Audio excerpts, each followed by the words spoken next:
Next panel, panel number 9, will be on angel investors and angel investor club terms. Obviously we are the family office club, but the angel investors are really special because they help a lot of companies get to that next stage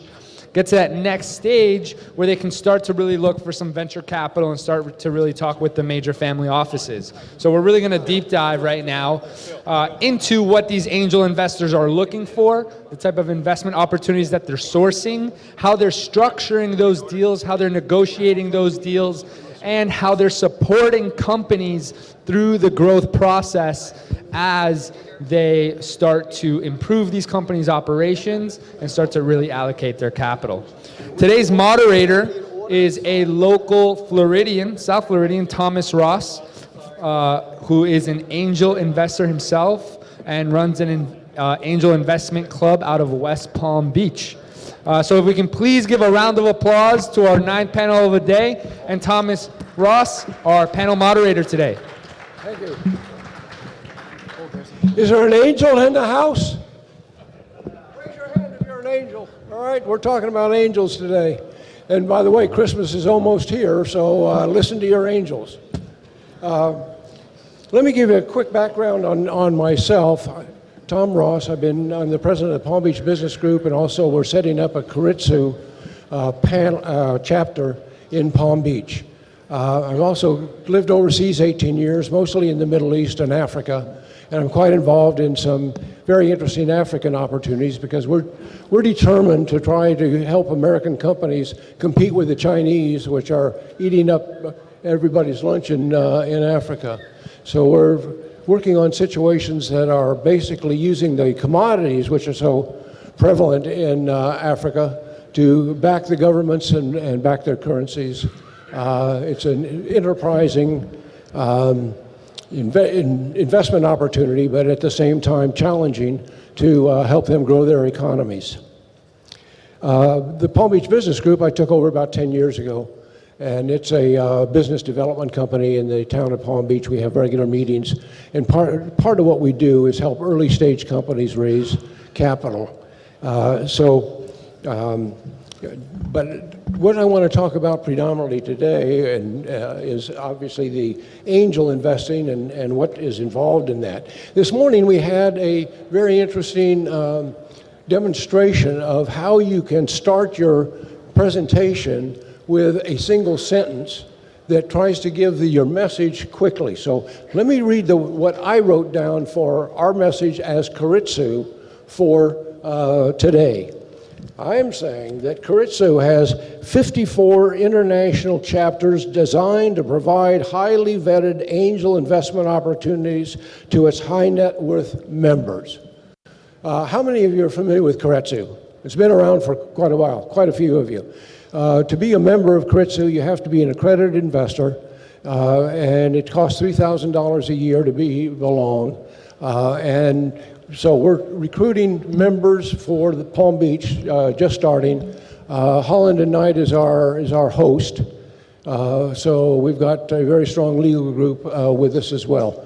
So enough about Keiretsu. As I say, 50-some chapters specifically for round late A and B, not startup typically. Sometimes a startup, but that would be rare. Mostly looking at the opportunity at the second stage.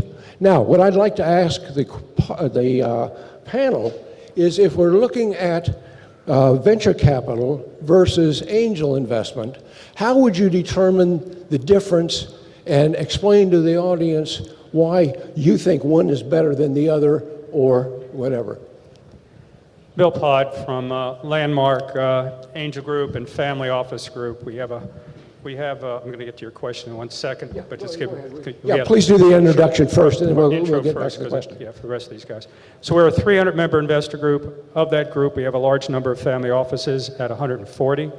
We've invested over $300 million to date, and we, for family office and other investors, we do not charge fees. So that's the big advantage of our group. One of the big advantages of our group. We're across the board in the multiple venture sectors that we invest in. For more information about us, you can go to landmarkangels.com. I'll repeat, landmarkangels.com. angelsforms.com, because that way you can get all the information you want there. We do about 14 forums a year. Now, to get over to Tom's question is venture capital versus angel capital. What's the difference? Difference is, for the entrepreneurs out there, is difference in how much you want to retain in your company. Big advantage goes to the angel side. So one angels is 0 VC. At what stage do we invest at as an angel group? We invest early, and maybe we can go into growth. VCs, for the most part, growth to later stage, okay, keeping score. Angels 2, VCs 0. So those are the two big advantages of why you want to go there. So really, if it's early stage capital you're looking for, it's there. Now the difference is between the two groups. Obviously VCs can put in more capital per se over time, especially later stage, whereas the angels have to form syndicates. The key there, syndicates. Just as family office is forming syndicates, angels must form syndicates. And what we do right in the middle there, the family offices transition because the amounts they can invest, 1 to 2 million early, between the VCs who put in larger amounts, and typical angel groups, statistically, 25,000 per angel investor and about 250,000 per investor group. Our average is 2.4 million, and the median is 955. Charles, introduce yourself, and then, by the way, I have asked them to sit in the order that they are listed in your program. So if you're making notes, you know who it is you're talking to. Charles? Good afternoon. Charlie Sidman. I am completely devoted to very early stage entrepreneurial finance. I'm on a panel about angel investing, and I am an angel investor, but I am also a family office and a fund manager and a crowdfunder and a public market person. Early stage entrepreneurial finance is my focus. So in answer to Tom's question, what's the difference between angels and VCs? I'm going to give a different opinion. We can discuss it. Angels invest their own money. VCs invest other people's money. That's it. There are early stage VCs. There are angels who can take an entire round or buy an entire company. So that's the difference, in my opinion. Manuel?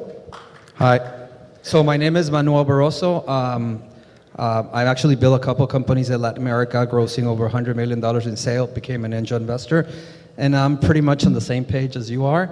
I think that's a big difference. I mean, I'm talking to a lot of VCs in Silicon Valley, Latin America, China, and another big difference is, as angels that have built companies, you understand how to build companies. So you can add not only your own money or other people's money in case you're doing a syndicate or a group, but actually you can add a lot of expertise.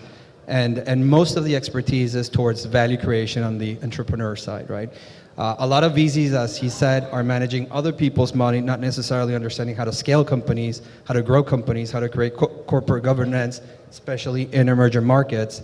And that's where actually angels come on board. Eddie Liu. Hi, Eddie Liu, and I'm a serial entrepreneur, started 4 companies, and also been an investor in 3 times. And I spent some time at OCA Ventures as a partner it's an early stage venture capital firm. I started a company called ShiftGig, which is a going concern, which is a tech company in Chicago. We raised $59 million in venture capital. And in the last 2 years, I've been an angel investor. I've invested in 17 early stage tech companies, my own balance sheet, and I'm also an EIR at Valor Equity, which is in Fund 4, which is a $1 billion growth equity shop. So I do later stage investments as well. As it relates to angel versus VC, I agree with my other gentleman. The one thing I would add, though, is most angel groups don't necessarily have the same access that some VCs do, and I totally agree that angels don't have in the syndicate dry powder that VCs typically have. But for most people seeking angel deals, you have to invest earlier if you want access into a deal. Once it gets to the VC stage, there's a good chance that angels can't get back in the game. Peter? Yes. Hi, my name is Peter Zhao. I'm director of China-Canada Angels Alliance. We started making angel investments in North America since 2015. Currently, we have about 40 portfolio companies so far. We also take our portfolio companies to China for 2 weeks program to train them how to do business in China, how to protect your IP in China, how to talk to investors in China.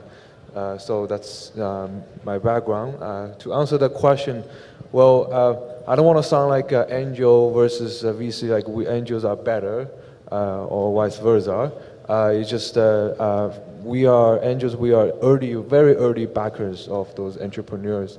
In Canada, we work with Ontario Centre of Excellence, which is a government body, provides government grants to early stage research projects.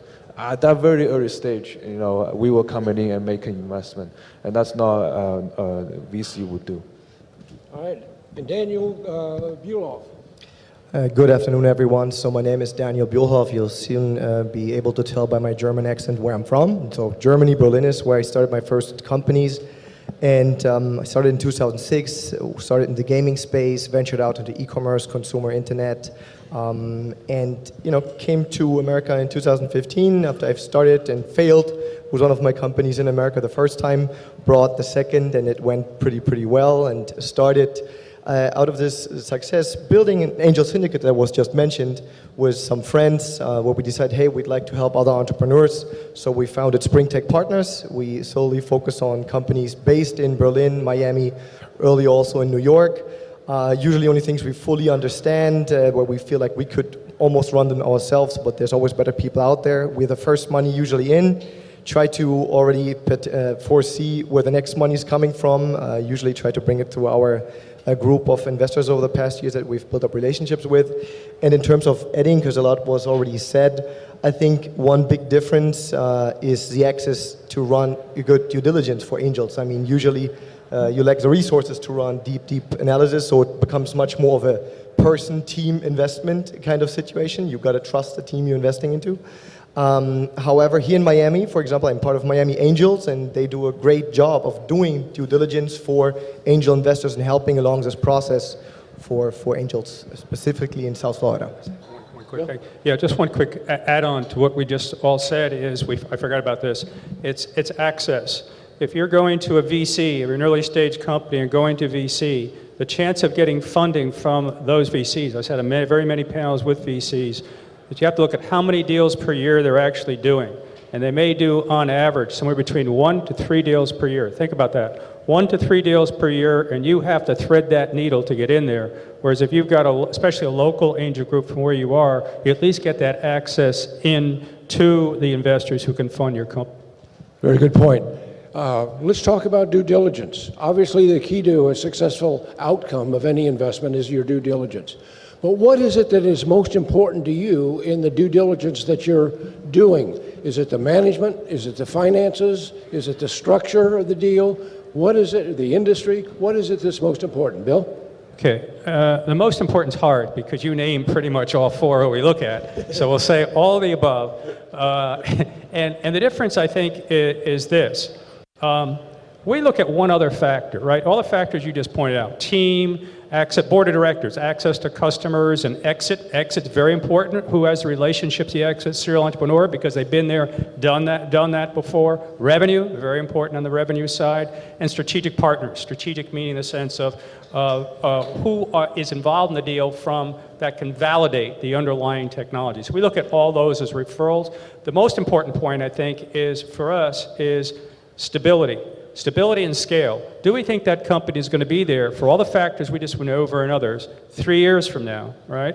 And why is that? Why is the 3-year test important? Because it can scale during that time how we think it's going to scale based on the current factors that we have. And the real reason, retention of principal, meaning in a company like I described, if they are in business in 3 years, we have many fewer write-offs.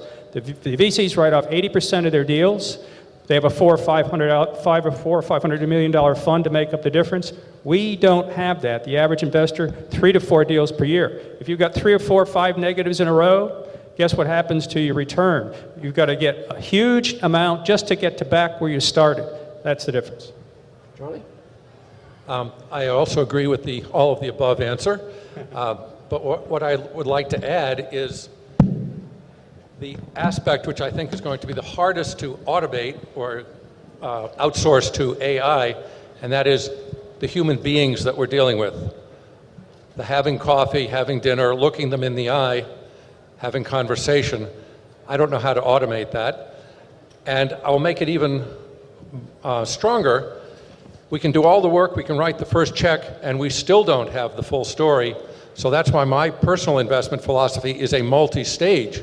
Once I've written a check and we are in the same family, then we're learning much more about each other, and we're really authorizing or legitimizing the second or the third check when it's warranted. We cannot get all the information before the first check. Same page, I would add Latin America, and now here in the US, it's all about, there are no laws actually for building companies, especially tech companies. So you really need to understand the guy you're going to work with, the entrepreneur. I come very early stages where there's not even revenue, but there's a great guy that might be a great jockey, and he might pull it off. So it's always about him at the beginning.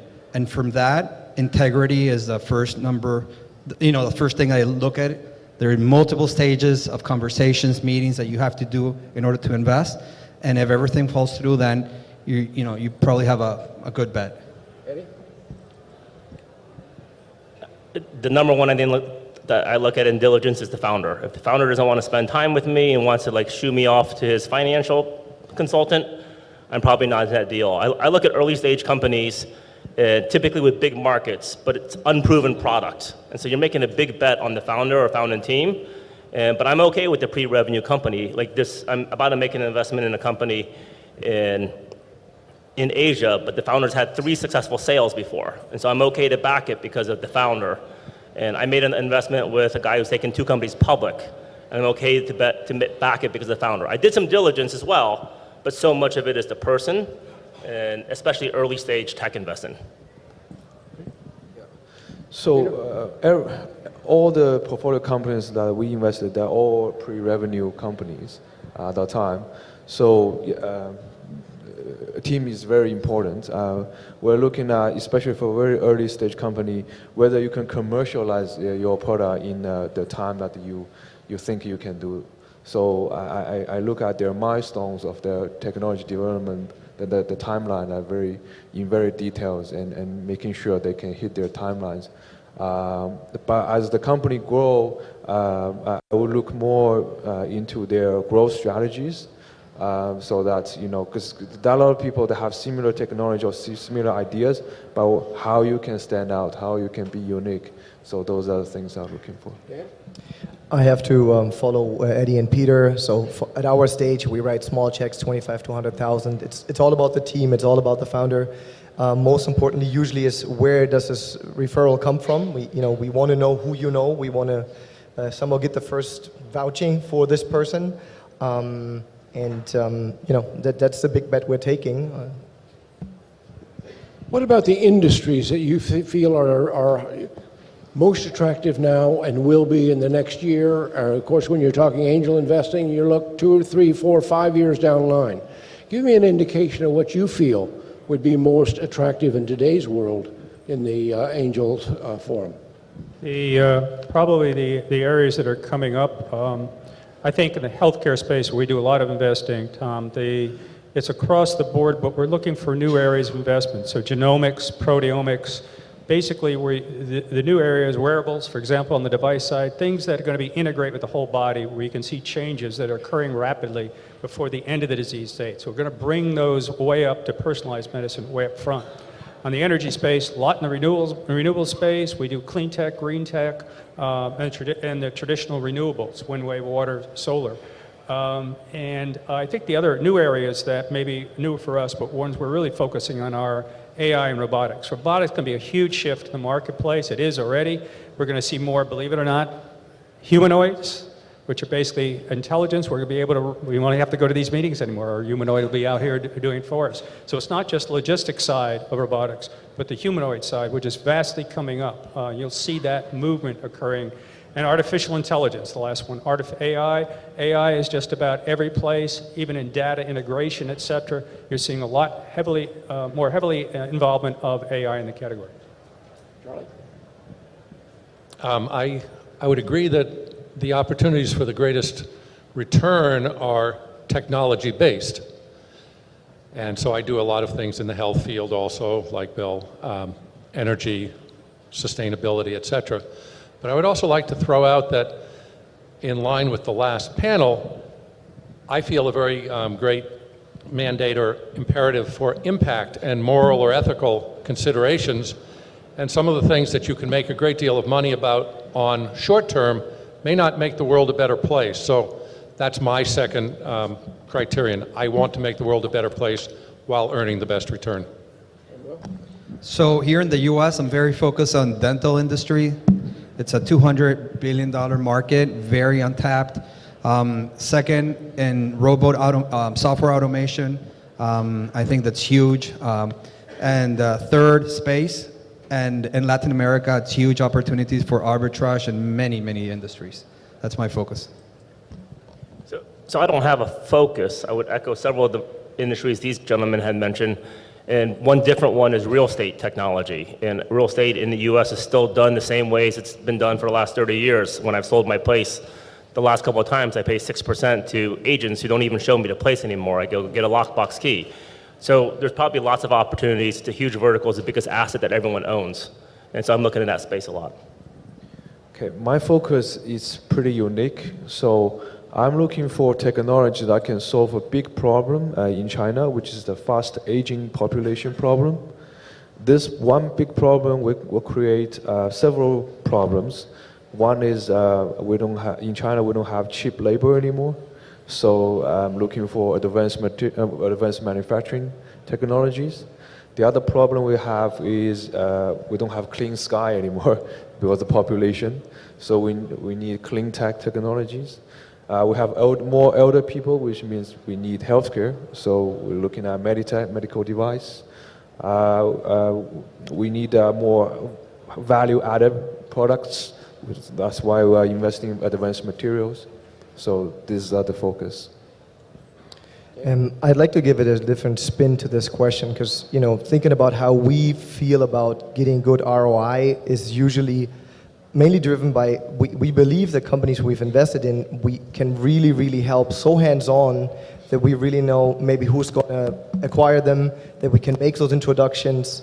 So we are really basically agnostic, but we only invest in things that we've done before, gaming, consumer, etc., like I mentioned in the beginning. But for angel investors in general, foreseeing if prop tech is going to be the next big thing, some people believe that now, and I'm not there to prove them right or wrong, just saying I don't understand enough about it to go down this path because I don't think I can create enough value, and that's from an angel perspective. I would always try to do something where I can create the most value for the founders long term. I'm going to reverse the order now and start with you, Dan. You may have already partially answered my question, but the question is, how would you evaluate U.S. investments compared to foreign investments? And if you're looking foreign, would you look at emerging markets or predominantly China, Japan, and so on? I mean, or Europe under the current circumstances? Like for our little group, it's very easy. Like I said, we only look at Miami and Berlin. Simply, that's where we have the biggest network. That's where we know we can help if you're in e-commerce. We can make all the introductions in the space. We know which banks, which brokers have looked at this, and so I wouldn't be sitting here and say, hey, you should look into emerging markets because I simply don't know enough. And I've learned one thing: if I don't know it, I shouldn't give an answer. Yeah. Yes. So we right now we only invest in Canada, but we would like to, invest in the U.S. too. That's why I'm here, looking for co-investment opportunities. We work with government officials providing grants. We work with universities, hospitals a lot, so that we can have the early access of those research projects. Eddie? Most of my investments are in Chicago because my network is in Chicago. As an early stage investor, I like to be able to value add and help them with talent. And so I can help them with talent in a city where I'm based. And in the cases where I've invested overseas, I've gotten to know the entrepreneur through some of my network, and I'm making a big bet on the entrepreneur. So most of my investments are anywhere where I see a great entrepreneur here in the US or Latin America. It's all about that guy. It's about that guy putting a lot of growth hacking techniques so he can actually grow faster, leaner, and untangle value by the networks that I have access to. I think it's very important. I work all over the world, so I'm unlike many of my angel colleagues. And I have noticed a few salient differences evaluating opportunities in different parts of the world. So one model is where there's a great deal of invention and IP generation. That's one kind of investment. Another model or pattern is in areas which have huge potential, huge economic or advancement underway. They typically have opportunities where best-in-class discoveries are being adapted to local cultures and conditions. So two very different situations, and then some areas have both of those. Our investments are across, mostly in the U.S. We have several in the UK and France. We've done one in New Zealand and one in Australia, and we're looking at a couple in Japan. Difference being, U.S. is much easier for us because we're a group, we're here, back on diligence and everything else, we can do it all here, whereas we're basically, you need a partner over there to be able to at least do the due diligence side. I could ask, is China an emerging market or not? Because it's now becoming rather controversial.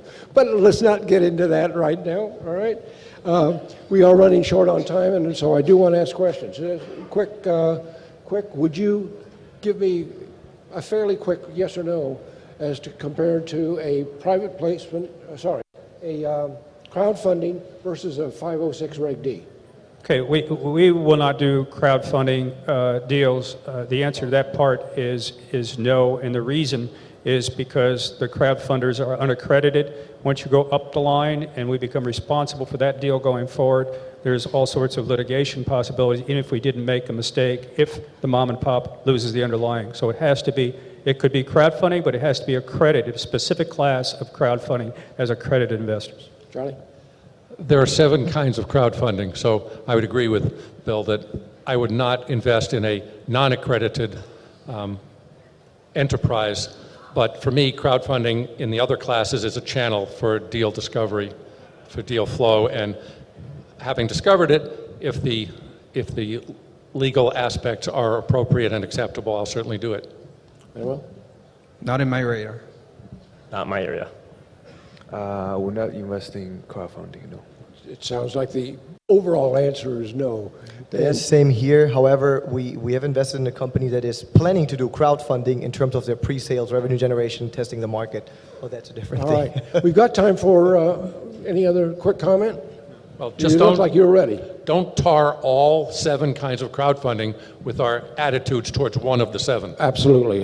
You're absolutely right. It's certainly worth looking at the various types of crowdfunding.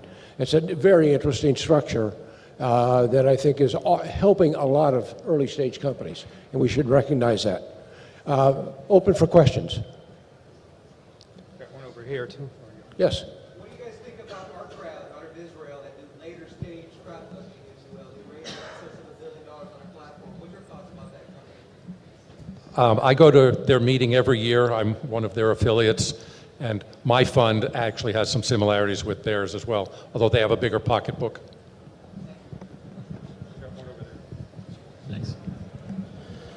I agree with the crowdfunding or the unaccredited crowdfunding comments, but I'm curious whether in the term sheets there's provisions that specifically say that a company that you've invested in cannot in the future invest in or take crowdfunding from non-accredited investors.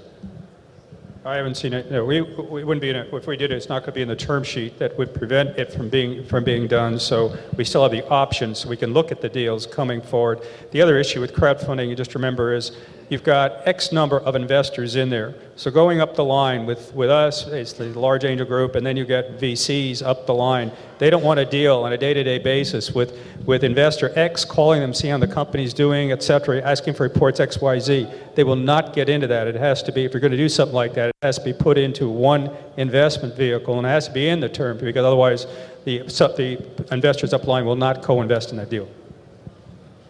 Any other questions? Yeah, over here. This is for the angel investors. What's the average ticket of your investments, and what's the biggest ticket that you will be able to invest in? Issue there, though, is the average. It's forming these syndicates that we see.